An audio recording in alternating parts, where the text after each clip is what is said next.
The engines cut I at can't believe exactly they're gone. 4:57 in I the know. morning. This brings One it all moment, back. the street It was does. filled with sound, deep rolling. All right, the route is kind of set. sound We hit that the you felt warehouse in at your dawn. sternum Perimeter's before clear. you We're heard it ready. with your Good. ears, Let's move. and then silence dropped over Juniper Street like a curtain coming down. 55 motorcycles, all of them still.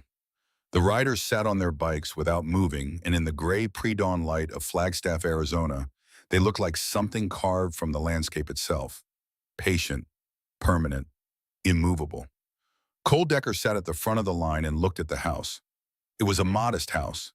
Single-story, pale yellow siding that had faded to something closer to cream, over the decades a covered porch with two wooden chairs that had weathered more seasons than most of the riders behind him had been alive. A garden along the front walk, rosemary and lavender, and something with small white flowers that Cole couldn't name that even in the October darkness had the look of something carefully tended. Loved. The maple tree at the edge of the property had gone deep amber with the season, and a few leaves moved in the pre-dawn air, catching what little light there was. The lights inside were on. That was the thing that settled it in Cole's chest, the thing that moved him from the motorcycle to the pavement, with the specific deliberateness of the man who has made a decision and is now simply executing it. The lights were on at 4:57 in the morning, which meant that Dorothy Calloway had not slept, which meant that whatever was happening inside that house had been happening long enough and badly enough to cost a 76-year-old woman her sleep on what should have been an ordinary Tuesday in October. He walked up the front path. Behind him, he heard boots touching pavement. Dana Beckett, Marcus Holt, 6 others fanning out to positions they had agreed on the night before. The rest stayed on their bikes, watching the street, watching the neighboring houses beginning slowly to register the presence of something unusual. A light coming on across the way, a curtain moving 2 houses down. Cole stepped onto the porch and tried the door. It was unlocked. He pushed it open and stepped inside. The kitchen was at the back of the house and he could see it from the entry, the light pouring out into the hallway, the shape of a table paper spread across it, white and official looking. He walked toward it and stopped in the kitchen doorway. Garrett Calloway stood behind his mother's chair. He was 47 years old, well-dressed even at this hour, pressed slacks, a collared shirt, the careful presentation of a man who understood that appearance was a form of argument. He had one hand resting on his mother's shoulder. The touch was light, almost gentle, the way you might rest a hand on something fragile to keep it from moving. Dorothy Calloway sat at the kitchen table with a pen in her hand and papers in front of her and tears tracking silently down her face. She was 76 years old, silver-haired, small-framed, with the upright posture of someone who had spent 3 decades on their feet in hospital corridors and had never quite lost the habit of standing straight. Her hands were the hands of a nurse, capable, precise, marked by years of work. The hand holding the pen was trembling. A second man stood near the kitchen counter, mid-50s suit jacket, a leather briefcase at his feet. He had the smooth, professional manner of someone who facilitated difficult transactions and had learned to make difficulty look routine. His name was Harmon Price, and Cole didn't know it yet, but he would. Garrett looked up when Cole appeared in the doorway. His face moved through surprise, then irritation, then settled into something controlled and careful. "You need to leave," Garrett said. "This is private property." Cole looked at him, then he looked at Dorothy Calloway. Her eyes had come up from the papers when he appeared, and in them he saw something that he recognized, not because he had seen it in her specifically, but because he had seen it in people who had been worn down for a longer time by something they couldn't name to anyone who would believe them. It was the look of someone who had stopped expecting to be heard. Then she saw the jacket, the Iron Wolf's jacket, black leather, the wolf head patch on the chest that Ray Calloway had worn for 18 years. Her eyes moved from Cole's face to the patch and back to his face, and something happened in her expression. Something small and enormous, at the same time like a door that has been stuck for a very long time, shifting just slightly in its frame. "Step away from her," Cole said. Garrett's jaw tightened. "I don't know who you are, but this is a family matter, and you have absolutely no right." "Is that what you call it?" Cole said. It wasn't a question. He walked into the kitchen and stood at the end of the table and looked down at the papers spread across it. Power of attorney, financial authorization, a document with the letterhead of something called Sunrise Ridge Care. His eyes moved over them without touching them. "Signing papers at 5 in the morning, while she's crying." My mother has agreed to all of this, Garrett said. The patient voice, the gentle voice. Cole had been briefed on the voice. She's been struggling to manage on her own, and we've made a plan together that's best for her long-term well-being.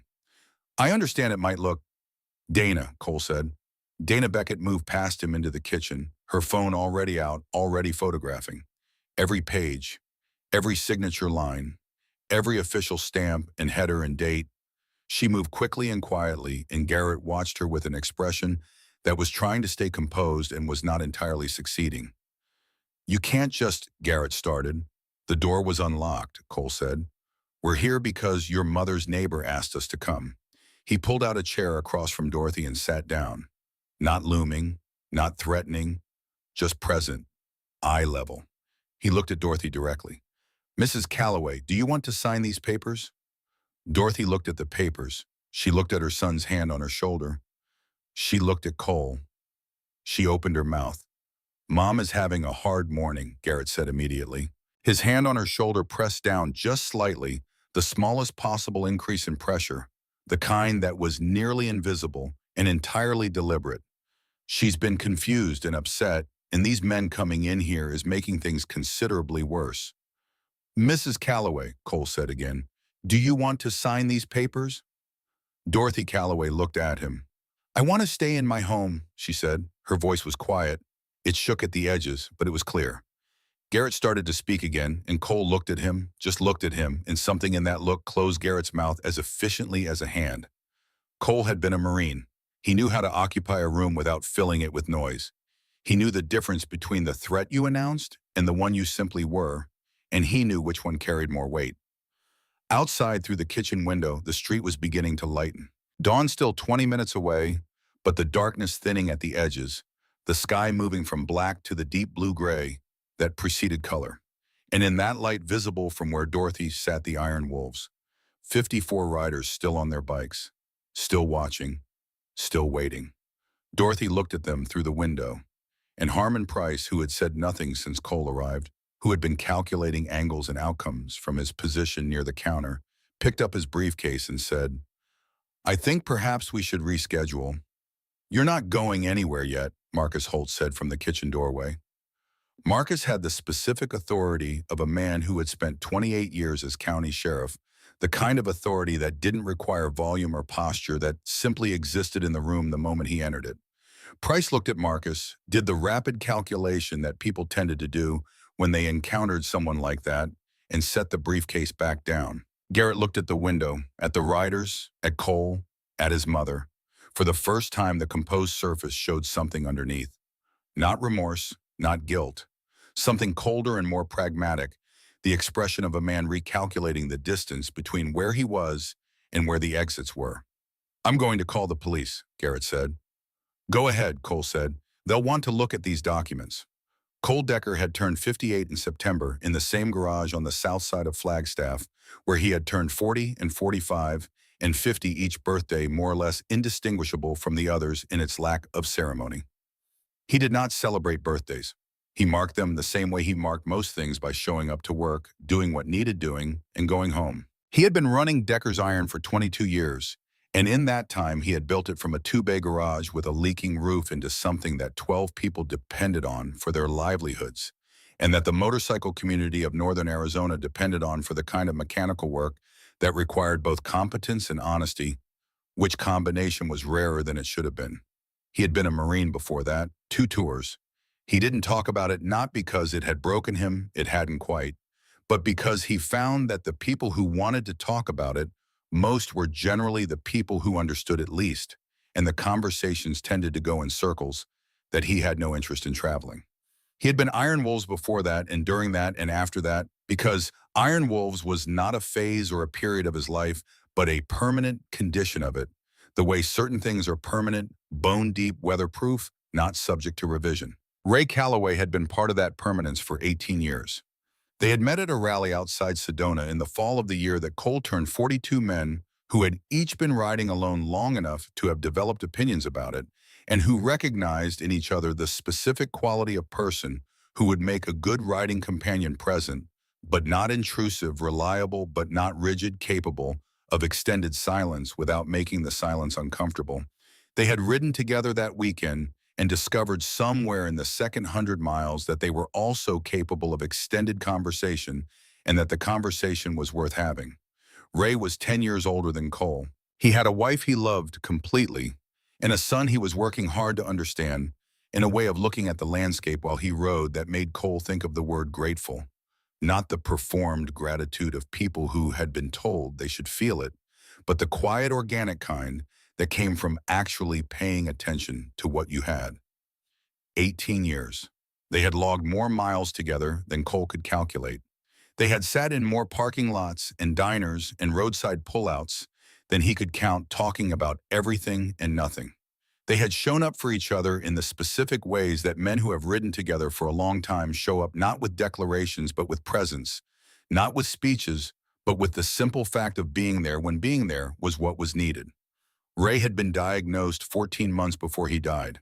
Pancreatic cancer, which was the kind that didn't offer much negotiation. He had handled the diagnosis the way he handled most things, with a directness that some people mistook for stoicism, but was actually something different, something more active.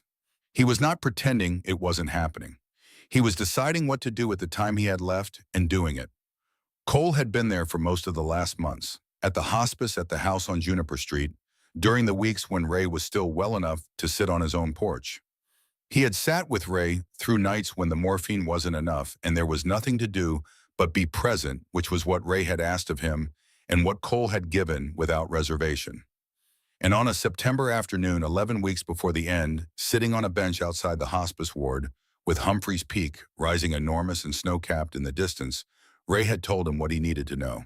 He told Cole about Garrett's debt, $340,000 accumulated over 3 years of a real estate development deal that had collapsed and left his son financially destroyed. He told him about the $40,000 he had quietly given from his own retirement account, the secret he had kept from Dorothy and carried alone, and the shame that had come with carrying it.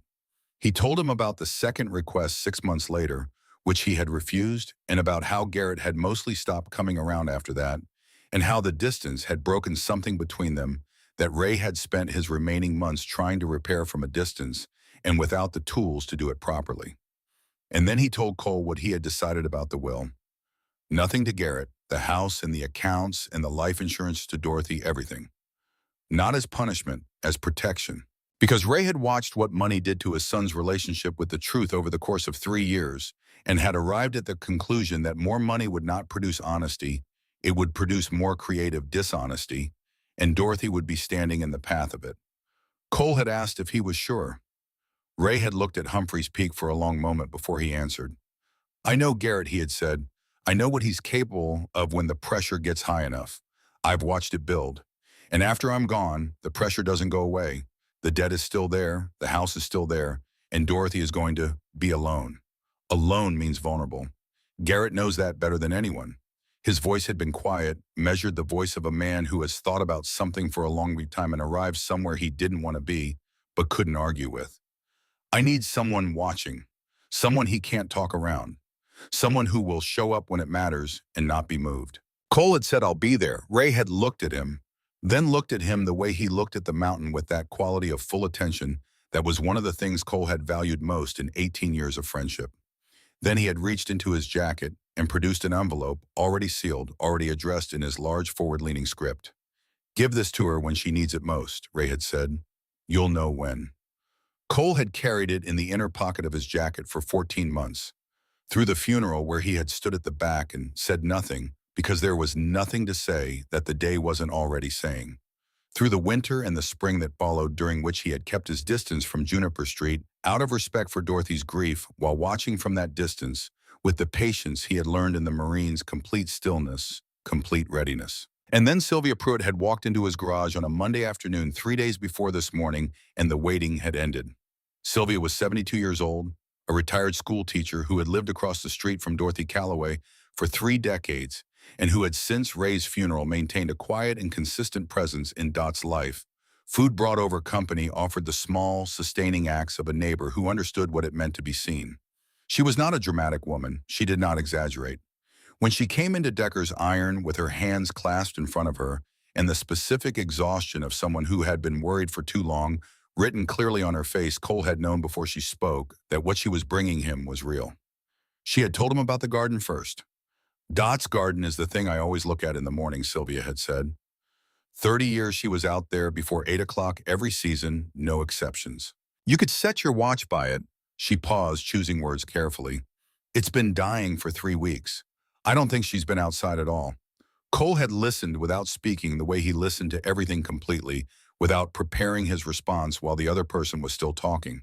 Then Sylvia had told him about Garrett, the visits that had increased after the first anniversary of Ray's death, coming more frequently in a way that had initially seemed like a good thing and had gradually begun to feel like something that only resembled a good thing from a distance.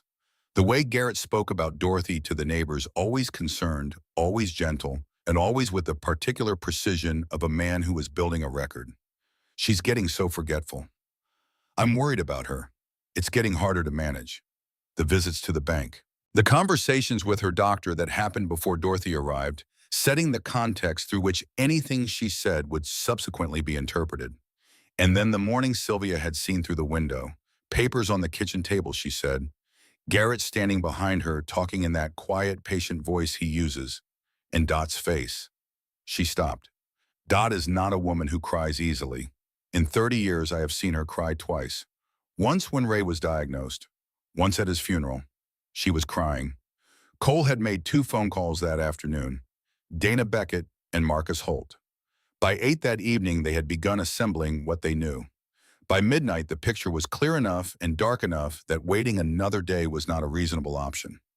Now standing in Dorothy Calloway's kitchen, with the papers on the table in front of him, and Garrett recalculating his options across the room, Cole understood exactly what he was looking at.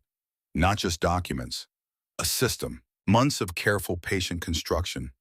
The gentle voice, the concerned expression, the strategic word forgetful deployed with increasing frequency until the woman sitting in this chair had begun to doubt the testimony of her own memory against the consistent external narrative being built around her. Garrett Calloway had not always been this person.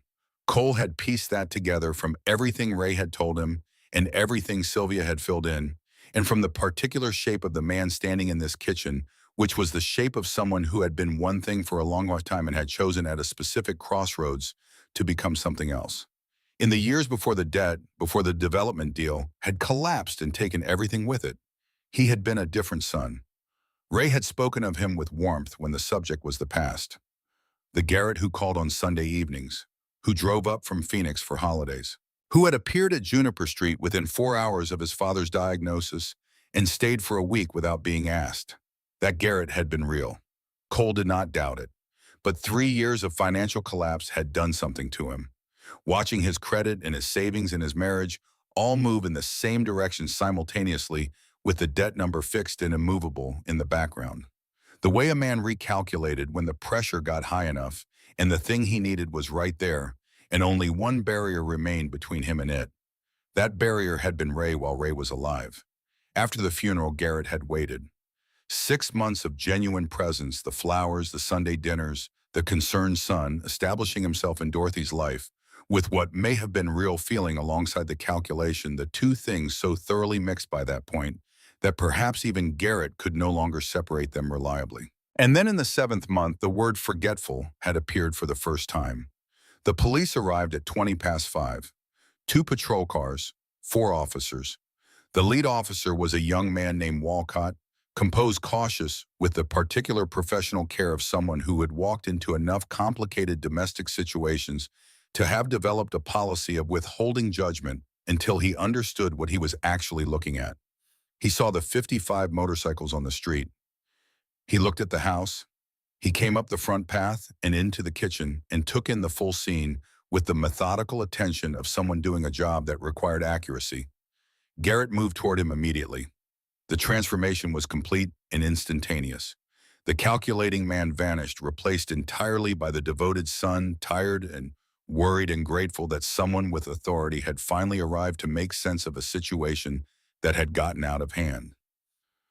"Officer, thank you for coming. My mother is elderly, and these men entered her home without permission.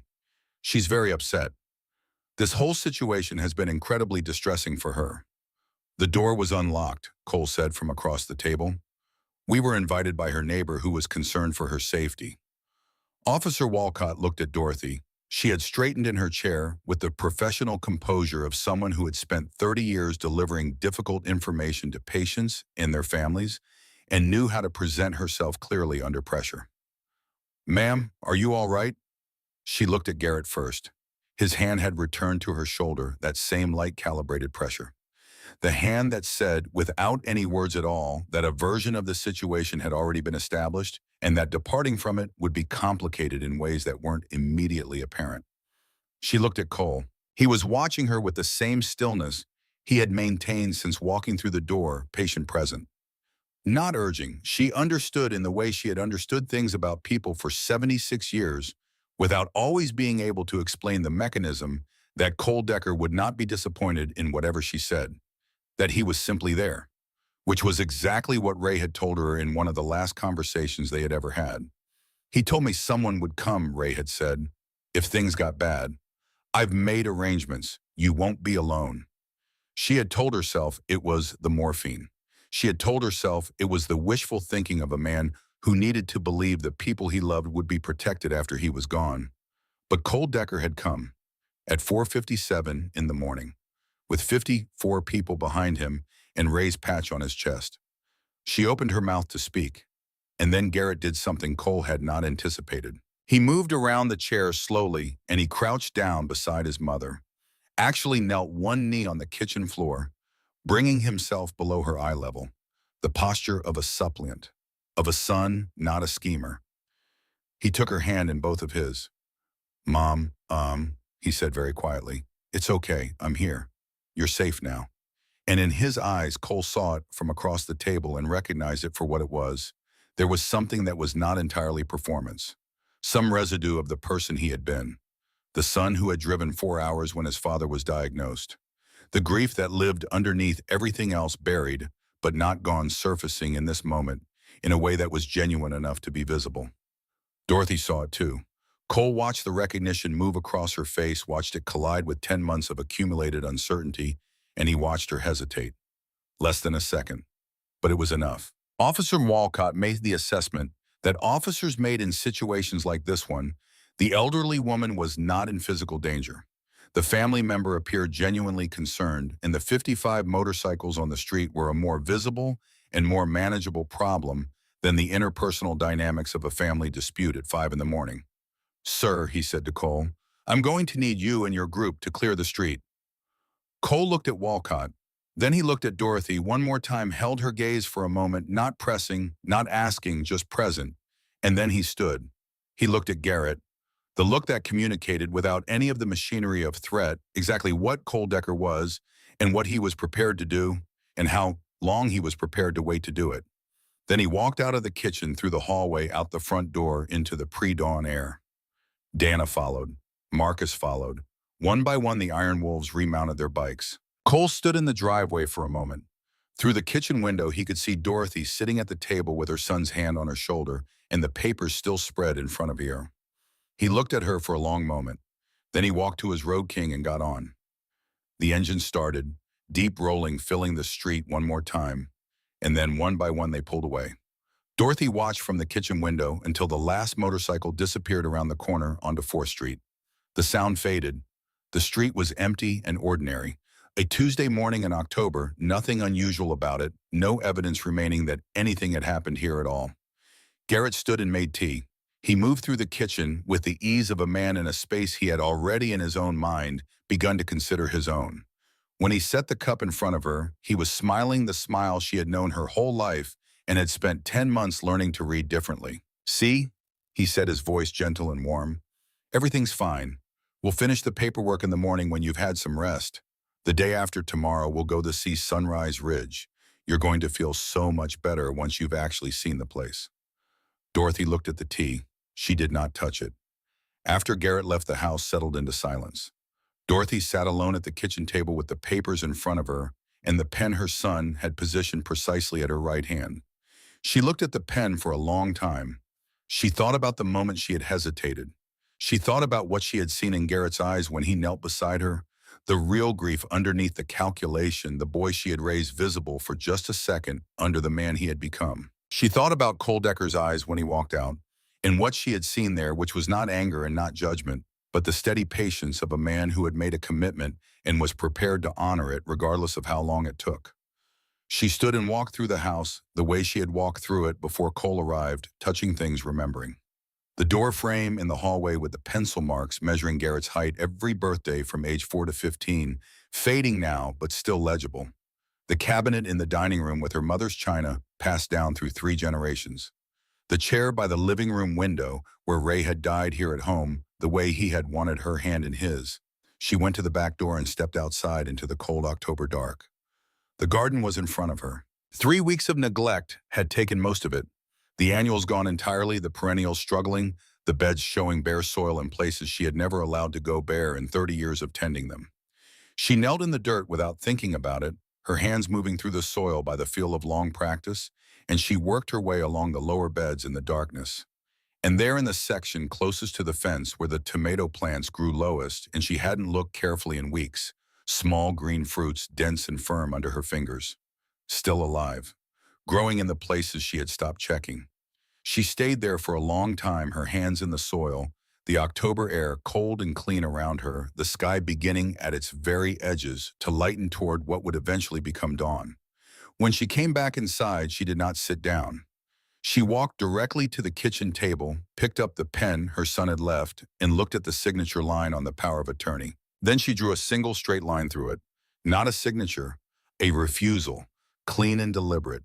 She put the pen down. She went to the window and looked at the empty street where 55 motorcycles had stood in the dark, and she thought about Ray telling her that he had made arrangements, that someone would come, that she would not be alone. She had not fully believed it. She had told herself it was the morphine or the need of a dying man to feel that everything would be taken care of. But he had come, with 54 people in Ray's patch on his chest. Ray had known. Outside the window the sky was turning, the specific amber and rose of a Flagstaff dawn, the color that she and Ray had stood at this window and watched more times than she could count saying nothing, because there was nothing to say that the light wasn't already saying better. She was still here. Garrett thought he had won the night. But Dorothy Calloway had been a nurse for 30 years, and she understood the difference between a patient who had given up and a patient who was gathering themselves for what came next. She had been both at different points in her life, and she knew what each one felt like from the inside. This was gathering. She went to make coffee, and she waited for the day. The police left Juniper Street at 5:43 in the morning. By 6, Cole had made the call. By 7, all 55 had confirmed. By 9 that evening, they were in the parking lot behind the closed sundown gas station on Route 89, and the work had begun. The lot was dark except for the glow of 55 phone screens and the orange tips of 3 cigarettes. Cole Decker stood at the center, arms crossed, jaw set, watching Dana Beckett lay photographs across the hood of his Road King, like a surgeon arranging instruments before an operation that could not be postponed. "Give me what you have," Cole said. Dana was 41 years old, compact and precise, with the kind of stillness that came from 12 years processing loan fraud at First National before she walked away from it all and found something that felt more like family than any bank ever had. She had been with Iron Wolves for 9 years. Cole trusted her the way he trusted his own hands. "The signature on the power of attorney," Dana said, placing 2 photographs side by side under the beam of Marcus Holt's flashlight. "This one is from the document Garrett had Dot sign 3 weeks ago. This one is from the Christmas card she sent Sylvia Pruitt last December." She tapped both. "Look at the capital D. Look at the way she closes the loop on the C in Callaway." Marcus leaned in. He was 63, broad-shouldered, with a white beard that made him look like someone's grandfather. Until you looked at his eyes, the eyes of a man who had spent 28 years as county sheriff and had seen every variety of human wrongdoing that Arizona could produce. "They're not even close," he said. "Not even close," Dana confirmed. "The signature on the power of attorney is shakier. Smaller, the letters don't connect the same way. Either she signed it under extreme duress or she didn't sign it at all." "She didn't sign it," said a voice from the edge of the group. Weston, 34, the youngest full member of Iron Wolves, was crouched against his bike with a laptop balanced on his knee. "Or if she did, somebody guided her hand. I pulled the public filing on the notarization. Theodore Greer Notary, public license number 4471-AZ. "That name," Marcus said. You know it. I know it. Theodore Greer lost his license in August. State board pulled it after he notarized 3 fraudulent property transfers in a Scottsdale development deal. The case is still in civil litigation. Marcus straightened. He's been operating illegally for 4 months. The group went quiet. 55 people in the Arizona dark, the distant sound of a freight train moving through the valley below, the smell of cooling asphalt and pine coming down from the mountains. Cole spoke first. What else? The LLC, Dana said, pulling up another document on her phone. The $12,000 that left Dot's checking account in September. I traced it to a limited liability company registered in Nevada, Callaway Property Solutions, filed 8 months ago. She looked up. 8 months ago was 1 month after Ray's funeral. He started planning before he even finished grieving, someone said from the back. He may have started before Ray died, Dana said, and no one in the group disputed that. Cole walked a slow circle thinking, movement, not stillness. This was how he processed how he always had. Ray used to say Cole was like a diesel engine he needed to be running to think clearly. Garrett's taking her to tour Sunrise Ridge Care tomorrow morning, Cole said. He mentioned the 10 o'clock appointment to Sylvia. That means he picks Dot up around 8:39 at the latest. He stopped walking. That gives us tonight. To do what? Weston asked. To build something that can't be undone, Cole said. Not just signature comparisons. A complete case, bank records, notary fraud, documentation, and everything we can learn about what Garrett actually told that nursing home. He looked at Dana. Call Sunrise Ridge tonight. Present yourself as a family member, researching placement options. Ask about their memory care unit. Ask about communication policies, visitor access, how contact with the outside world is managed for residents in their secured units. Find out what their standard protocols are. He paused. Don't ask about Dot specifically. You don't need to. The policies will tell you what she was walking into. Dana nodded and moved away from the group with her phone. I'll write up a formal affidavit on the notary violation, Marcus said. My contact at the state licensing board answers at 7 in the morning. Do it, Cole said, and call the DA's office investigator you working with. Not to file yet, just to make sure she's aware and ready to mute her when we hand her the package. He looked around at the 54 remaining faces. Nobody goes home, he said. We work through the night. The call to Sunrise Ridge Care took 11 minutes. Dana stood apart from the group, her voice smooth and professional, asking the questions a concerned family member would ask when researching options for an aging parent. She asked about levels of care. She asked about their secured memory unit and the protocols that govern daily life there. She asked about communication, how residents stayed in contact with family and friends, what the visiting policies were, whether residents had access to phones. The night coordinator answered carefully and thoroughly, the way staff were trained to answer prospective family inquiries, explaining policies rather than discussing any specific resident. What she described was a unit where all outside communication was mediated through the designated legal guardian. Residents in the secured wing did not have independent phone access. Visitor approvals were processed through the primary family contact on file. Incoming mail was reviewed before delivery. The structure existed, the coordinator explained, to protect residents from confusion and distress. Dana thanked her and ended the call. She stood with her phone in her hand for a moment, looking at nothing in particular. Then she walked back to Cole. If Garrett has power of attorney and is listed as sole guardian, she said, Dot goes in and the door closes behind her. She can't call anyone who isn't on his approved list. She can't receive visitors he hasn't authorized. Correspondence goes through him. She paused.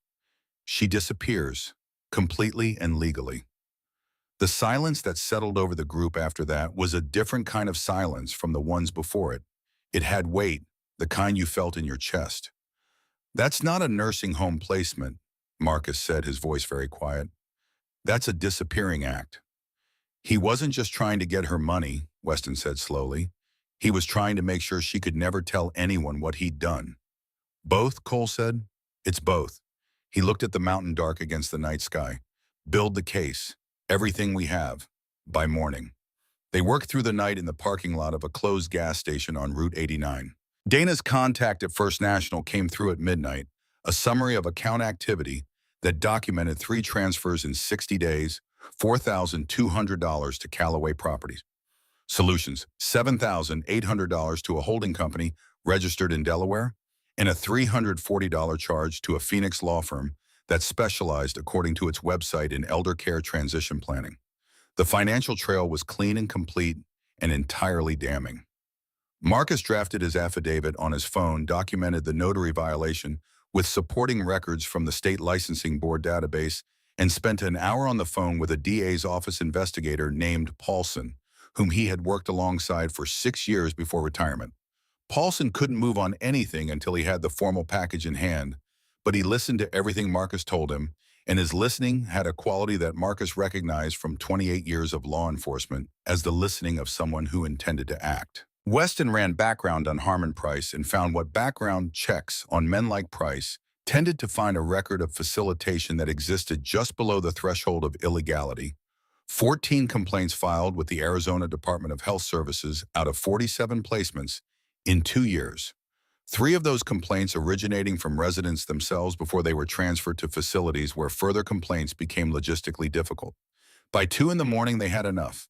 By 4, they had more than enough, and Cole sat on the hood of his Road King in the quiet of the gas station lot with the desert air cool and clean around him, thinking about what tomorrow would require and whether he had everything he needed to deliver it. He thought about Ray the way he thought about him at moments that mattered not with grief, exactly which had softened over 14 months into something that was present, but no longer sharp, but with the specific weight of his debt that had been given freely and was being repaid in the only currency that had ever mattered between them. He had made a promise. Tomorrow he would finish keeping it. He got off the hood, walked to the center of the group and said, "Get some sleep if you can. 2 hours. We move at 8. At 8:45 in the morning, Garrett Calloway pulled into the driveway of the house on Juniper Street. He was early. He was always early when something mattered to him. Dorothy was sitting at the kitchen table when she heard his key in the lock. She hadn't slept. She had spent the hours between 4 and dawn in the garden, and then in the house moving through the rooms, and when the light came up, she had made coffee and sat at the table with her hands around the mug and waited with the particular composure of someone who has made their decision and is simply waiting for events to catch up to it. "Morning, Mom." Garrett came in with a brown paper bag. "Brought you a blueberry muffin." "I'm not hungry." He set it on the table anyway. "We should leave in about 15 minutes. Traffic on 89 can get unpredictable." "I don't want to go." Garrett sat down across from her.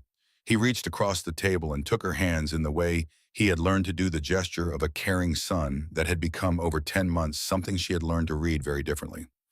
His face was composed, gentle, the face she had loved for 47 years and had spent the last 10 months understanding in a new and unwelcome way. "Mom," he said, "I know how much this house means to you. I know how hard change is, but I'm genuinely frightened for you. You've been alone here for over a year, and every single day I worry about what could happen." "I'm fine." "You're not fine." The patient voice, practiced and smooth. "You need more support than you're getting here." "I'm not confused," Dorothy said. She looked at him steadily, the look of a woman who had delivered difficult information to patients and families for 3 decades and knew how to hold someone's gaze through an uncomfortable truth. "I have spent 30 years tracking medications, dosages, patient histories, emergency protocols. My mind is not the problem in this room, Garrett, and we both know it." Garrett released her hands. He stood and checked his watch. "We need to go. I need you to hear what I'm saying." "I hear you." He moved toward the door with the calm certainty of a man who has already decided how this morning ends. "Get your coat." Dorothy did not move. Garrett turned back. The careful gentleness slipped at the edges just slightly, the way it did when the script ran out. "Mom, please don't make this harder than it needs to be. Your father would be ashamed of you." The words dropped into the room like something heavy and irreversible. Garrett went completely still. "I mean that," Dorothy said. "Your father spent 43 years building something real with me. This house, this life. He worked himself to the bone so that we would have something solid to stand on. And you are dismantling it for money you lost on a deal that went wrong." Her voice did not waver. "He would not recognize the person standing in my kitchen right now." Something moved across Garrett's face, complicated and uncontrolled, the first genuinely unguarded expression she had seen from him in months. For just a moment, something real was there. Something that looked like the grief of a man who knew exactly how far he had traveled. from who he used to be. Then it closed. Dad is gone, he said flatly, and I'm the one who has to live in the actual world. Get your coat. He opened the front door. The engine started. 55 motorcycles had been in position since 7 that morning. Side streets, the alley behind the dry cleaner 2 blocks east, the parking lot of the hardware store at the corner of Juniper and 4th, distributed silent waiting with the patience that came from 22 miles of desert, riding in the pre-dawn dark to get into position before 8 o'clock. When Weston positioned in the coffee shop on the corner with a clear sightline to the driveway, sent the one-word text they moved. 40 seconds. That was all it took for 55 motorcycles to converge from 4 directions and fill every available lane at the intersection of Juniper and 4th Street. Garrett's silver Audi hit the brakes hard. Dorothy lurched against her seatbelt. The sound of 55 engines was enormous. And then precisely and deliberately, it stopped. All of them at once. The silence that followed was almost louder than the noise had been the specific silence of 55 people who had made a decision and were prepared to stand by it. Cole stepped off his Road King and walked to Garrett's window. He knocked once. Even. Patient. Garrett stared through the windshield at the wall of motorcycles and did not move. Cole knocked again. Harder. You're harassing us, Garrett said through the glass. I'm calling the police right now. Call them, Cole said, his voice carried easily through the window. We'll be here when they arrive. Garrett picked up his phone. His hands were not as steady as he needed them to be. Cole could see it from outside the glass, the small controlled tremors of a man watching everything he had planned and built begin to come apart at the intersections. On the passenger side, Dana Beckett approached with her hands visible and her posture open and unhurried, the walk of someone who posed no threat and intended none. She crouched at window level. Through the glass, she could see Dorothy sitting very still, her eyes moving between Cole's face and the rider spread across the road ahead. Dana tapped the window lightly. Once. Dorothy turned toward her. Dana smiled the real smile, not the professional one. She raised her open hand. It's okay. Dorothy looked at her for a moment. Then she reached for the door lock. Don't, Garrett said sharply without looking at her. Don't you dare open that door. Dorothy unlocked the door and pushed it open. Dana was there immediately, placing herself in the gap, creating space between Dorothy and anything Garrett might do.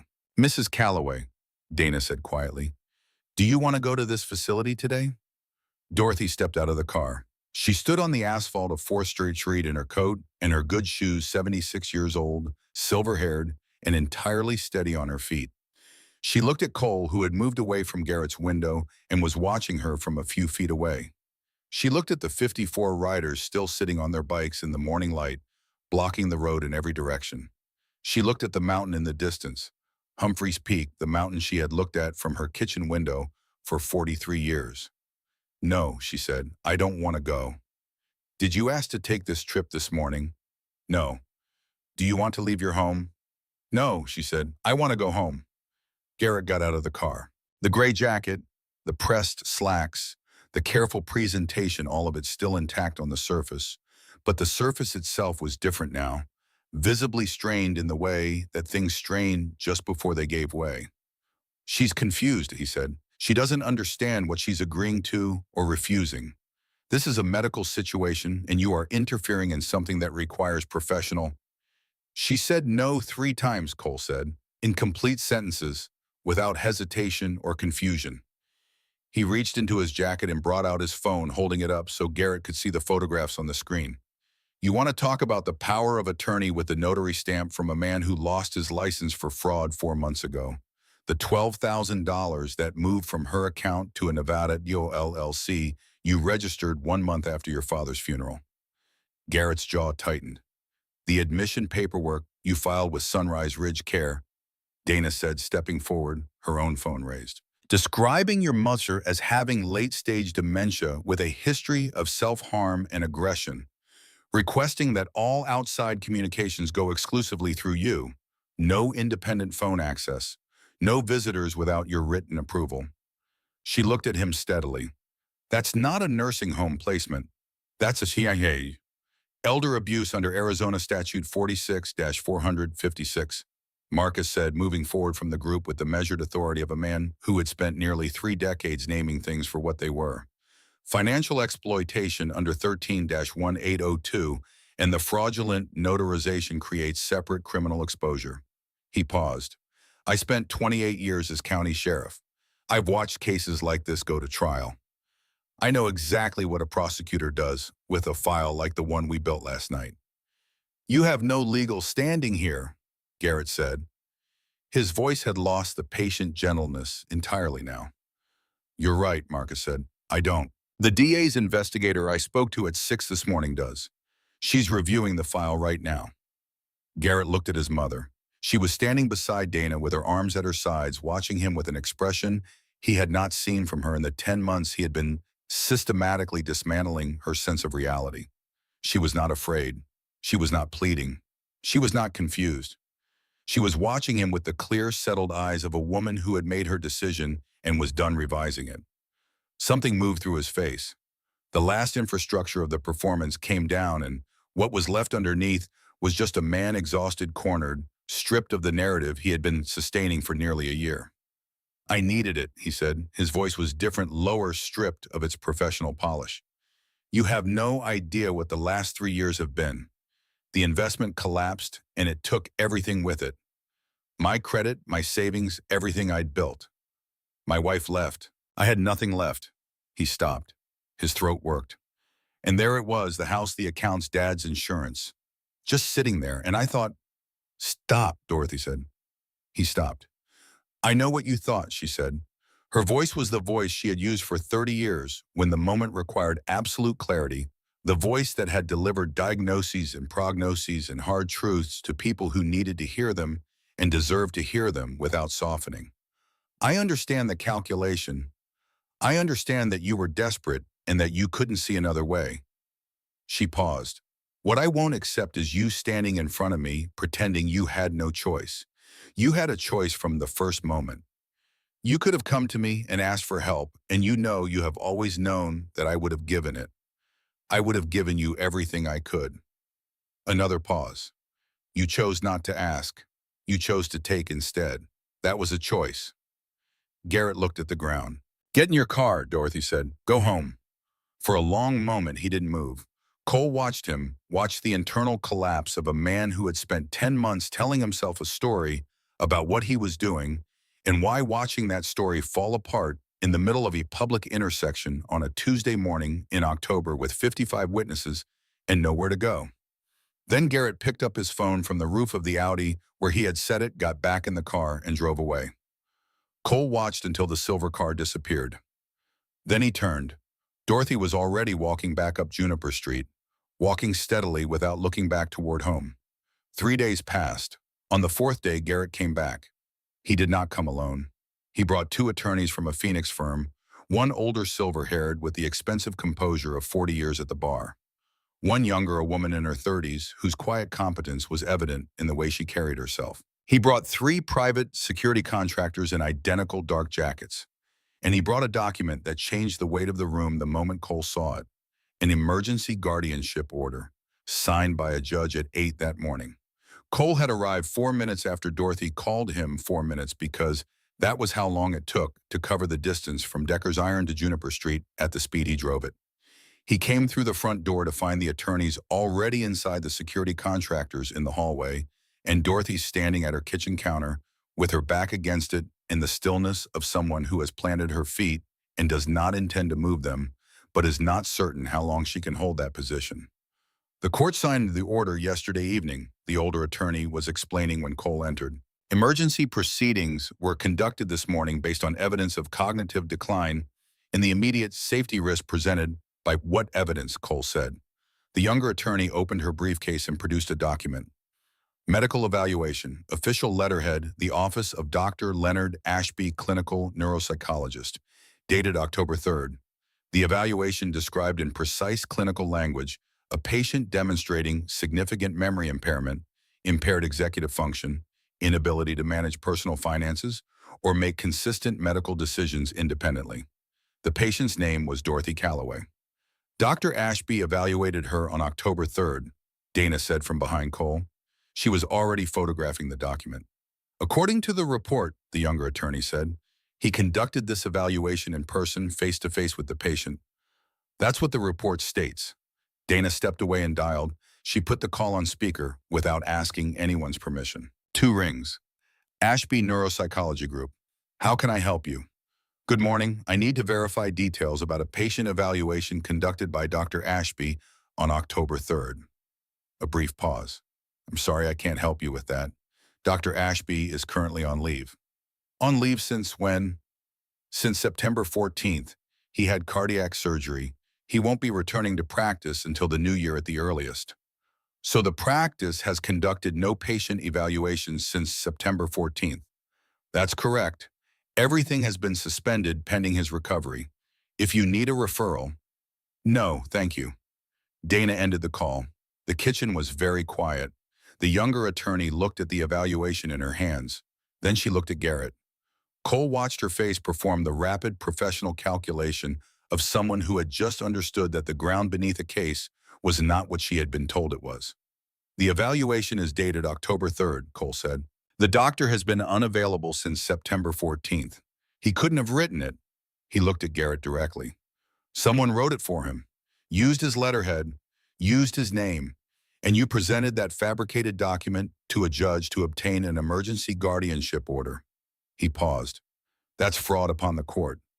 It's also, Marcus said, stepping through the front door he had arrived 30 seconds behind Cole. Grounds to void the guardianship order entirely. Ab initio, as if it never existed. He looked at the older attorney with the level gaze of someone who had spent 28 years in the same professional universe. And depending on what these attorneys knew and when they knew it, there may be bar exposure to consider. The older attorney looked at his younger colleague.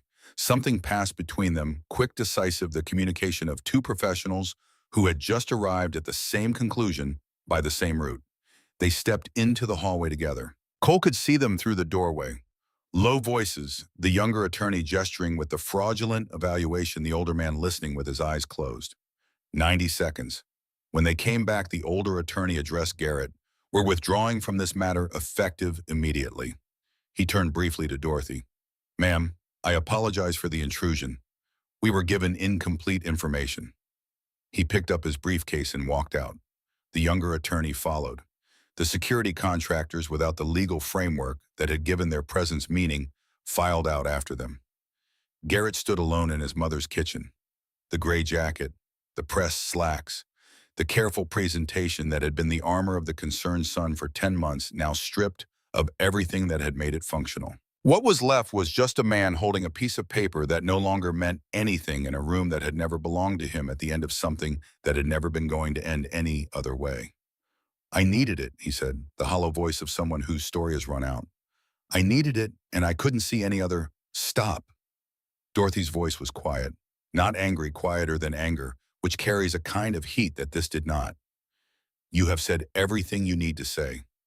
I've heard it. She looked at her son for a long moment, the jawline that was raised, the eyes that were her own, the face she had known since the moment it existed. Your father left you nothing in the will because he understood what was in you. He didn't want to believe it. He hoped he was wrong. He asked Cole to come because he knew he might not be. She paused. He wasn't wrong. Garrett said nothing. The DA's office has everything, Dorothy said. The bank records, the notary, the fabricated evaluation, every dollar you moved. If you come back to this house, you will be arrested. That is not a threat from these men. It is the consequence of the choices you made, and you made them. Garrett looked at her one more time, looked at her the way a person looked at something they were trying to memorize and couldn't explain why, and then looked away quickly the way you looked away from things that were too close and too true to hold your gaze. He walked to the door. Garrett, Dorothy said. He stopped with his back to her. I'm your mother, she said. Nothing you did changes that. But nothing it changes what you did either. A pause that had the weight of a long life in it. Go. He went. Cole stood in the kitchen after the sound of the Audi faded into the distance. The voided guardianship order lay on the kitchen table. Dorothy stood at the counter, both hands gripping the edge for just a moment, the first involuntary movement she had made in the last hour. Then she released it. She turned to Cole. Is it over? She asked. The part that happens in this house is over, Cole said. The legal part will run its course. Marcus is going to walk the DA's office through everything today. There'll be an investigation. Harmon Price will be looked at, the placement agency has a history, and there's documentation to support a serious inquiry. And Garrett, that depends on him, Cole said. He knows what's waiting for him if he stays in Arizona.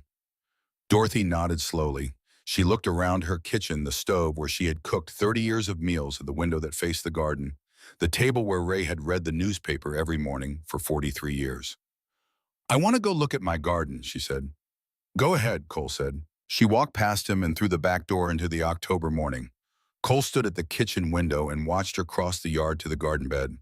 Watched her kneel in the soil with the ease of someone whose body remembered exactly how to do this even after weeks of not doing it. Watched her hands move through the dirt with a steadiness that had been missing for 10 months. She had said what needed to be said. She had made the decisions that were hers to make. She had not needed Cole to speak for her or act for her. She had needed him present close enough that she wasn't facing it alone far enough back that it remained hers. Ray had understood that. Ray had understood most things about what people needed, which was one of the reasons losing him had left a space that nothing else had been able to fill. Cole watched Dorothy Calloway work in her garden in the morning light of an ordinary October day in Flagstaff and said nothing because there was nothing that needed to be said. The Coconino County District Attorney's Office opened its formal investigation on a Thursday morning, 48 hours after Garrett Calloway drove away from the house on Juniper Street. Marcus Holt delivered the file in person. He drove to the DA's office on North San Francisco Street at 8 in the morning, carried a manila envelope that required both hands, and sat across from an investigator named Paulson, who had been with the office for 11 years and who listened for 45 minutes without interrupting. When Marcus finished, Paulson looked at the documents spread between them and said, "This is thorough." "I had good help," Marcus said. "You always did." Paulson picked up the notarization records. "Theodore Greer, I know this name. The Scottsdale development fraud. His license was pulled in August. These documents are dated September. He was operating illegally for 4 months, and he wasn't operating alone. Someone called him, someone paid him, and that someone left a financial trail." Marcus tapped the bank records. Callaway Property Solutions, Nevada LLC, registered 1 month after Raymond Callaway's funeral. The transfers are documented. Paulson nodded. "And the medical evaluation. Dr. Leonard Ashby, on medical leave since September 14th, cardiac surgery. The evaluation is dated October 3rd. He couldn't have produced it. Someone with access to his professional letterhead did it for him, and Harmon Price has a healthcare administration background and facilitated the Sunrise Ridge placement. He's the connective tissue between the financial fraud and the attempted institutionalization." Paulson set down the documents and looked at Marcus directly. "Price is already on our radar. An elder financial exploitation case out of Prescott came in 2 months ago. Different families, similar methodology." Marcus had suspected as much. He said nothing. "We'll move on Price today," Paulson said. "Callaway, do you have a location?" "East. He has a former business associate in New Mexico from the development deal that went under. If he's thinking clearly, he'll put distance between himself and Arizona before doing anything else." "If he's thinking clearly," Paulson said in the tone of a man who had spent 11 years watching people under pressure fail to think clearly, "he'll contact an attorney before he contacts anyone else." Marcus gathered his copies, stood, and shook Paulson's hand. "Call me when you have Price." "You'll hear from me." Paulson paused. "The woman, she's all right." "She's all right," Marcus said. "She's more than all right." He walked out of the DA's office into the Flagstaff morning and rode back to tell Cole. Harmon Price was arrested at his home in Scottsdale at 11:45 that same Thursday morning. Dana heard about it from her contact at the state licensing board, who heard about it from the investigator who served the warrant. Price had answered the door in a bathrobe, apparently expecting a food delivery. He had not called a lawyer. He had said a number of things to the arresting officers that his eventual attorney would spend considerable effort trying to keep out of the record. The charges were substantial elder financial exploitation forgery, operating as an unlicensed notary conspiracy to commit fraud. The DA's office moved quickly to link the Callaway case with the Prescott investigation, and by Friday afternoon, Price was in county lockup, and his records, 2 years of client files and payment histories and communications, were being systematically examined by people who would spend months working through them. Cole called Dorothy that Thursday evening. "The man from the placement agency," he said. "Price, he was arrested this morning." A pause. "For what he did here." "For that and for what he did to another family in Prescott. The DA's office is working to determine how many others there may be." The pause this time was longer. "Were there others? Were they able to help them?" "Some. The Prescott family got their money back. There may be others they can reach in time." He paused. "Your case is what opened the door to finding them. The documentation we built it gave the DA's office what they needed to move on Price and start tracing the pattern." "Then it wasn't only for me," Dorothy said. "No," Cole said. "It wasn't only for you." She said goodnight, and the line went quiet. Cole sat in his garage for a while after that, listening to the desert evening and thinking about the way things connected to other things in ways that weren't visible until you got far enough away from them to see the whole shape. Dorothy did not sleep well in the first week, but not from fear. The fear was gone, replaced by something more complicated and harder to name, something that lived in the territory between relief and recalibration. The house felt different at night without the constant, low-level dread that had inhabited it for 10 months. She had lived with that weight for so long that its absence felt strange, the way the absence of something long carried always felt when you first set it down. She moved through the rooms, carefully reacquainting herself with the spaces that had been hers and Ray's for 43 years. Not the weighted inventory-taking movement of someone cataloging what they almost lost, but something quieter and more deliberate, the movement of someone returning to themselves. She slept better by the end of the first week than she had slept in months. Not perfectly, but better. The body remembered what rest felt like when it was no longer braced against something. By the end of the first week, the tomatoes she had found in the dark were ready to harvest. She picked 3 of them on a Friday morning and ate them, standing at the kitchen sink warm from the October sun, and thought that this was one of the better moments of a year that had contained very few of them. Sylvia Pruitt came by on Tuesday and Thursday that first week. A casserole on Tuesday, a pie on Thursday, 2 hours of conversation, each visit, not about what had happened mostly, but about the neighborhood and the people they both knew, and the tree on the corner of Juniper and 3rd that the city had finally agreed to trim after 3 years of requesting. On the second Thursday, Sylvia brought her granddaughter Claire, a solemn girl of 8, who spent most of the visit examining Dorothy's bookshelves with the focused attention of someone conducting research she considered important. "She reads everything," Sylvia said, watching the girl. "Good," Dorothy said. "That's the right way to be." Before Sylvia left that day, she paused at the door. "I should have done more," she said, "when you tried to tell me what was happening. I listened to Garrett's version instead of yours, and I'm sorry." "You came to Cole," Dorothy said. "Not soon enough." "Soon enough," Dorothy said. "It turned out to be soon enough." Sylvia nodded, carrying the apology with her, even as she accepted that it had been received. She left. Dorothy watched her cross the street with Claire skipping ahead of her and felt something settle in her chest. Not resolution exactly, but movement. Things that had been stuck for a long time beginning slowly to move. The financial recovery took 3 weeks. The $12,000 in direct transfers and an additional $4,340 in smaller withdrawals, uncovered by the bank's fraud investigation, were restored in full. The Nevada LLC was flagged by the state attorney's office, and its assets became subject to recovery proceedings. The power of attorney was invalidated by the fraudulent notarization. The house on Juniper Street was formally and legally documented as the unencumbered property of Dorothy Calloway, as it had always been. Marcus Holt worked alongside a Flagstaff attorney named Gwendolyn Falk, who had spent 22 years specializing in elder law and who approached the work with the specific combination of precision and genuine anger that Dorothy found reassuring in a lawyer. Gwendolyn sat across from Dorothy in the living room on a Tuesday afternoon and walked her through each document. The power of attorney is void. The medical evaluation is void. The guardianship order is void. As of today, there is no legal instrument in existence that grants anyone other than you authority over your affairs or your property. "Good," Dorothy said. "I want to recommend that we establish legitimate documents," Gwendolyn continued. "A properly executed durable power of attorney, naming someone you actually trust. A healthcare proxy. An updated will. These are protections, not vulnerabilities." I want Cole Decker to hold the financial power of attorney, Dorothy said, and Marcus Holt and Sylvia Pruitt as witnesses to everything that gets signed. Gwendolyn wrote it down without comment. That can be arranged. Is there anything else you want to address while we're here? Yes, Dorothy said. I want to set up a fund. Gwendolyn looked up. A nonprofit, Dorothy said, funded by my estate and whatever additional support we can find. Its purpose is to provide legal representation at no cost to elderly people in Arizona who are being financially exploited by family members.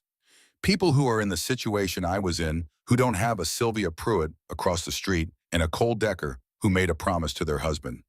She paused. I have more money than I need. The house is paid off. The accounts are restored. Ray's life insurance and my pension are more than enough for whatever time I have left. And there are people out there right now in houses like mine who don't know there's anyone who can help them. Gwendolyn set down her pen. She looked at Dorothy for a moment with an expression that moved past the professional into something more direct. That is an excellent idea. I want to call it Ray's Promise Fund, Dorothy said, and I want Iron Wolves to be the outreach structure. They hear things. They move in communities where people talk around the edges of things they're afraid to say directly. They can find the people who need help before those people know how to ask for it. She looked at Gwendolyn steadily. Your firm handles the legal work. Iron Wolves finds the people who need it. That's the structure. Gwendolyn picked up her pen. Tell me how you want to organize the intake process. 6 weeks after Garrett Kenleway drove away from Juniper Street for the last time, Cole Decker arrived at 8:30 on a Saturday morning. He had called ahead not to ask permission exactly, but to give Dorothy the information that he was coming, which was a distinction that she had noticed from their first interaction, and that told her something important about the kind of person he was. He pulled into the driveway on his Road King, the engine going quiet, and came up the porch steps with his hands in his jacket pockets. Dorothy was already outside. She had been in the garden since 7, and she was sitting on the porch steps with a mug of coffee and her gardening gloves on the step beside her and a streak of good dark soil on her right forearm. Coffee's inside, she said. I made a full pot. He went in and came back out with a mug and sat on the step below her, the way he had sat on steps alongside Ray for 2 decades, and they looked out at the front yard in the morning quiet. The yard looked like itself again. The October grass had gone the dusty amber gold of Flagstaff in autumn. The rosemary along the front walk was full and fragrant, and the maple at the edge of the property had turned the deep color. It turned every fall without fail, the color that would be there next year and the year after, indifferent to whatever happened in the house behind it. Garrett crossed into New Mexico, Cole said. 4 days after everything, Marcus has a contact with the state police there. He's not hiding exactly, he's keeping his distance and trying to figure out what comes next. Is the DA looking for him? They have his information. He hasn't been formally charged yet. The investigation is still building the full picture. When they're ready to file, they'll find him. Cole turned his mug in his hands. He called Marcus 2 days ago. Dorothy looked at him.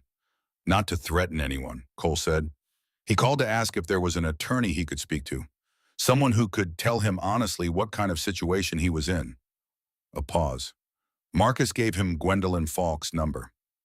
Gwendolyn, Dorothy said, she probably won't take him as a client conflict of interest given she's working with you, but she can refer him to someone who'll give him an honest assessment instead of telling him what he wants to hear.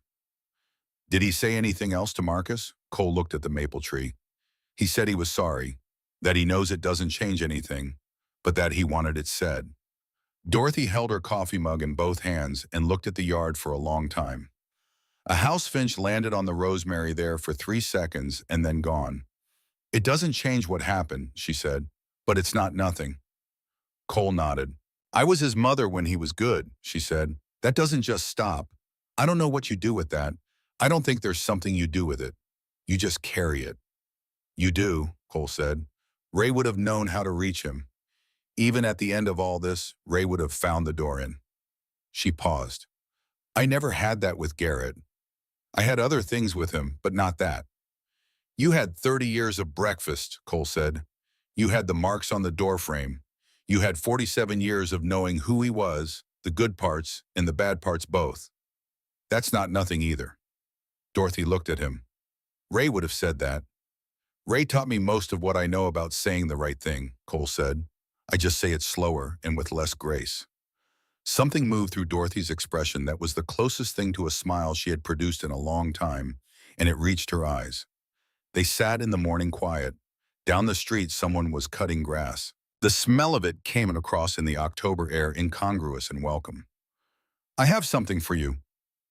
He reached into the inner pocket of his jacket, the Iron Wolf's leather that had logged more miles than either of them could calculate, and brought out an envelope.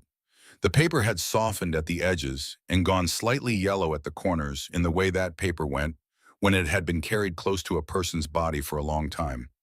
On the front, in the large forward-leaning script that Dorothy had watched signed 43 years of grocery lists and birthday cards and Christmas tags, were two words: for Dot. She looked at the handwriting for a long moment without taking the envelope. He gave it to me 14 months ago, Cole said. 11 weeks before he died. He said give it to her when she needs it most. He paused. I've been carrying it. Dorothy took the envelope. It weighed almost nothing. She turned it over once, looking at the handwriting, and felt something move through her chest that was not quite grief and not quite a relief, but lived precisely in the space between them, the specific feeling of something you thought was gone, turning out to have been waiting for the right moment to arrive. Stay, she said, please. I'm not going anywhere, Cole said. She opened the envelope carefully, the way you open something that couldn't be put back the way it was. Inside were two folded pages. The first had her name at the top. The second, and she received this with a stillness that cost her something, had Garrett's name written in the same hand. She unfolded the first page, read it through once in silence. Then she read it aloud. Dot, if you're reading this, then something went wrong after I left and Cole kept his word, which means things are getting better even if they don't feel that way yet. I have things to tell you that I should have said out loud while I still could, and I'm going to tell them to you now, even though it's too late for me to see your face when you hear them. I knew about Garrett's debt for 2 years before I died. He came to me the fall before my diagnosis, and I gave him $40,000 from my retirement account that I never told you about, and I've been ashamed of that secret every day since. Not ashamed of the money you would have told me to give it to him, and I know that. Ashamed of the secret. You deserve to know, and I kept it from you, and I'm sorry. I left nothing to Garrett in the will because I was frightened. Not angry at him, not punishing him. Frightened that more money would make things worse instead of better. I watched what happened after I gave him the $40,000, and I understood that what he needed wasn't money. I don't know what he needed. I don't think he knew either, and that is the thing I am most sorry about, that I never found the door to whatever it was. I tried. I want you to know that I tried for a long time. I just never found it. I asked Cole to watch out for you because I trust him more than I have trusted any man outside of the men I serve with, and that is saying something that anyone who has served would understand. He is not what people mean when they say family. He is better than what that word usually requires. I want you to know that I was happy. 43 years in that house with you, and I was happy. The garden, the kitchen in the morning, the chair where I used to fall asleep watching football and then deny it when you mentioned it. All of it, every ordinary piece of it. I knew how lucky I was. I want you to know that I knew. There is a second letter in this envelope. It is for Garrett. I wrote it 2 weeks after I wrote yours when I had had time to think about what I wanted to say to him. What you do with it is entirely your decision. It has always been your decision. I am not asking you to give it to him. I am not asking you not to. I am trusting you to know what is right when the time comes, if it comes, and I have trusted you on harder things than this for 43 years. I love you. I always will, wherever this goes. Ray. The front yard was quiet when Dorothy finished reading. The maple moved in a small wind. The rosemary held its scent. Cole had not moved. He sat on the step below her with his mug in his hands and looked at the yard and waited the way he had learned to wait, not because the moment required him to do anything, but because it required him to be present in it. Dorothy had cried while reading. She was aware of that without it being the most important thing happening. She looked at the second page. Garrett's name in Ray's handwriting. She held it for a long time, feeling its weight, which was greater than the paper itself could account for. Cole waited. This was one of the things Ray had known about him and had counted on Cole's understanding of the difference between being present with someone and pressing on them. He could sit beside a person in the most important moment of their life and occupy exactly the right amount of space enough that the silence felt held rather than empty, not enough to crowd the decision being made. Dorothy looked at the letter for a long time. Then she stood open the front door, walked through the house to the bedroom. Cole heard a drawer open. A pause, the drawer closing. She came back and sat on the step and picked up her coffee. "He might come back someday," she said. "I don't know if he will, but if he does, I want to have something to give him." She drank from her mug. "Ray said it was my decision, so that's mine." "That's the right decision," Cole said. "It might not matter. He may never come back." "It might not matter," Cole agreed. "And it might still be the right thing." The morning had warmed around them in the way that October mornings in Flagstaff sometimes warmed gradually, and then fully the sun coming into its strength as it cleared the mountains, making the air feel briefly like a different season. Dorothy set down her mug on the step beside her gardening gloves. "The fund is moving," she said. "Gwendolyn is filing the nonprofit paperwork this week. She thinks we can be taking cases by spring." "Marcus wants to run intake," Cole said. "People who come to Iron Wolves directly or that we hear about through the community. He does the initial conversation, assesses the situation, and passes it to Gwendolyn's network." "That's right," Dorothy said. "You find them. The lawyers help them. We'll need to get the word out. That the fund exists, that it's free, that people don't need to be afraid to reach out." "I know a woman from my years at the hospital," Dorothy said. "She runs outreach at the senior center on Beaver Street now. She knows every person in Flagstaff who should know about this." She paused. "She also knew Ray. She'll do it for the name." Cole nodded slowly. "Ray's Promise Fund," he said. "It's a good name." "It's the right name," Dorothy said. "He made a promise too, you know. Not to you, to me. 43 years ago in a church on a Saturday in June with his hair too long and his tie slightly crooked, he promised to spend his life making sure I was all right." She looked at the wolf head patch on Cole's jacket.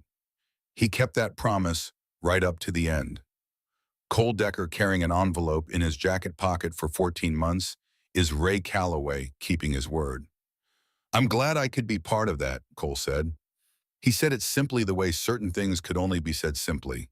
They sat on the porch together for another hour. Sylvia Pruitt arrived at 10 with the remaining half of a coffee cake and took the wooden chair Dorothy kept on the porch for company and talked about the neighborhood and the senior center and the new family that had moved in 3 houses down, and the conversation moved in the easy, unhurried way of people who had been through something together and no longer needed to talk about it to feel its presence between them. 3 Iron Wolves came by on their bikes before 11, not at Cole's request, just riders who had heard Dorothy was doing well and wanted to see it. They stopped in the driveway and exchanged a few words with Cole and nodded to Dorothy with a respect she understood and received without needing to name it. It happened twice more before noon. She watched each group go and thought about what it meant that 55 people had gotten out of bed before dawn for her, and that some of them were still 6 weeks later finding reasons to check in. She decided that some things were bigger than what language could do with them, and that was all right. At noon, Cole stood to go. "There's a bike at the garage that's been waiting on me for 3 weeks," he said. "The owner has considerably less patience than you." Dorothy stood. She was shorter than Cole by nearly a foot. She had always had to tilt her chin up to look at the men she trusted most. And Ray had been tall too, and there was something in that fact that she didn't examine too closely because it would make her cry, and she had cried enough this morning. "Cole," she said. He looked at her. "I want you to know something, Shum," she said. "You didn't only keep Ray's promise, you kept mine. The one I made 43 years ago in that same church to stay in that house and finish what we started together. You kept me here to do that." She paused. "That's not a small thing." Cole was quiet for a moment, the quiet of a man who has received something and is making room for it properly. "Ray was my brother," he said, "not by blood. The other kind, which I have always found more reliable." "He said the same about you," Dorothy said. Cole nodded once. He went down the porch steps and across the driveway to his Road King. He put on his helmet, started the engine. Dorothy stood on the porch and watched. He pulled out of the driveway onto Juniper Street, raised one hand briefly, not quite a wave, more an acknowledgement, the gesture of a man who has said what needed saying, and is now returning to his work, and then he was riding east, the engine note fading as he moved through the neighborhood toward the open road. Dorothy stood on the porch for a while after the sound was gone. The yard was quiet. The maple held its October color. The rosemary held its scent. The house behind her was solid and unchanged, and entirely hers had always been entirely hers would remain so. She thought about Ray, about the chair where he had read his newspaper, about the height marks on the doorframe, about the letter in the nightstand drawer waiting with its decision still inside it, hers to make when and if the time came. She thought about the fun that would carry his name into places they had never been together. She thought about the people it would reach, the ones in houses like this one, in kitchens like this one with someone standing behind them and a pen in their hand, and the slow patient erosion of their own certainty working against them. The ones who didn't have a Sylvia across the street. The ones who didn't have a Cole with a promise in his jacket. She went inside and refilled her coffee. She came back out and sat on the porch. The morning was warm in the particular way of October in Flagstaff, the season offering one last clear day, before it let go entirely, the sun doing everything it could with the time it had. A neighbor waved from a driveway 2 houses down. A dog barked once somewhere on the block and went quiet. The ordinary sounds of an ordinary neighborhood moving through an ordinary Saturday, unremarkable and irreplaceable. Dorothy Calloway sat in the sun on the porch of her house on Juniper Street and drank her coffee and understood that ordinary was not a consolation prize. It was not the thing you settled for when the extraordinary didn't happen. It was the extraordinary, the garden that came back when you started looking again, the tomatoes growing in the places you had stopped checking, 43 years of breakfast in a kitchen that still held the particular quality of light that made it hers and no one else's. It was the envelope in the nightstand with a decision still waiting inside it. It was the fun that would carry a good man's name forward into work he would have been proud of. It was the sound of an engine fading east, carrying a man who kept his word toward whoever needed him next. 3 blocks from Juniper Street, Cole's phone rang. He didn't recognize the number. He pulled to the curb and answered. The voice on the other end was a woman's, older. She spoke quietly the way people spoke when they weren't entirely sure they were allowed to ask for what they needed. Is this Cole Decker? The man with the iron wolves? It is, Cole said. Someone gave me your number. A pause, a steadying breath. They said you help people in situations like mine. Cole looked back down the street. At the distance, barely visible, the amber crown of the maple at the edge of Dorothy Calloway's yard glowing in the October light. Tell me where you are, he said.